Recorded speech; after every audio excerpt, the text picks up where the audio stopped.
আমরা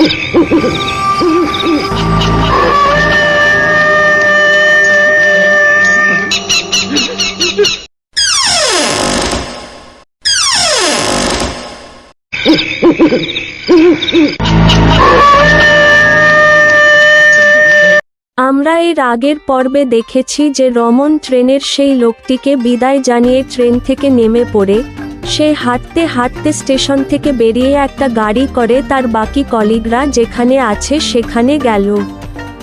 এই জায়গাটির রমনের অফিসের আন্ডারেই ছিল। কয়েকদিন পর রমনের অফিসের বিল্ডিংটাকে একটু ঠিকঠাক করার জন্য রমনের অফিসে 1 মাসের ছুটি দিল।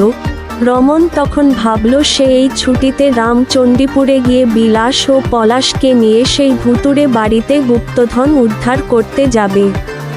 রমন সেদিন বিকালে ট্রেন ধরে রামচণ্ডীপুরে গেল এবং বিলাস ও পলাশকে সেই ভুতুড়ে বাড়ির বিষয়ে বলল এবং ব্রজহরিপুরের পুরনো ইতিহাসও বলল।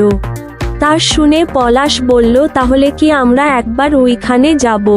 তখন বিলাস বলল, অবশ্যই যাব, বেশ একটা অ্যাডভেঞ্চার হবে।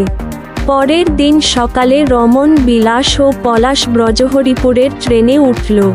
আর কিছুক্ষণ পর ওরা ব্রজহরিপুরে পৌঁছে গেল। তখন রমন বলল, তাহলে চল এবার আমরা একটা হোটেলে যাই, কারণ আমার অফিস রুমটাও তো এখন বন্ধ থাকবে। তখন বিলাস বলল, হ্যাঁ চল। এই বলে ওরা একটা হোটেলে চলে গেল।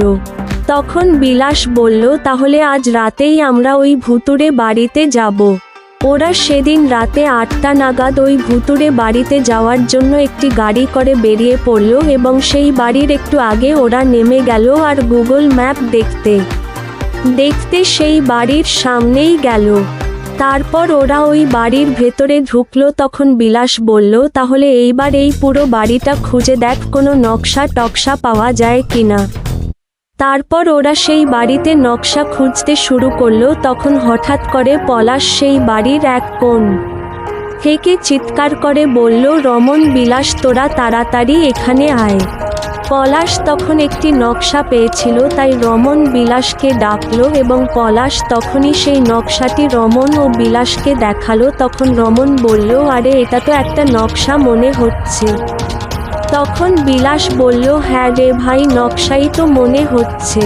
ওরা যখন এ বিষয়ে কথা বলছিল তখন হঠাৎ করে রমনা পলাশ দেখল বিলাস সেখানে নেই। তখন রমন চিৎকার করে বলল, বিলাস, বিলাস, তুই কোথায়? এবং তখন ওরা বিলাসকে খুঁজতে শুরু করল।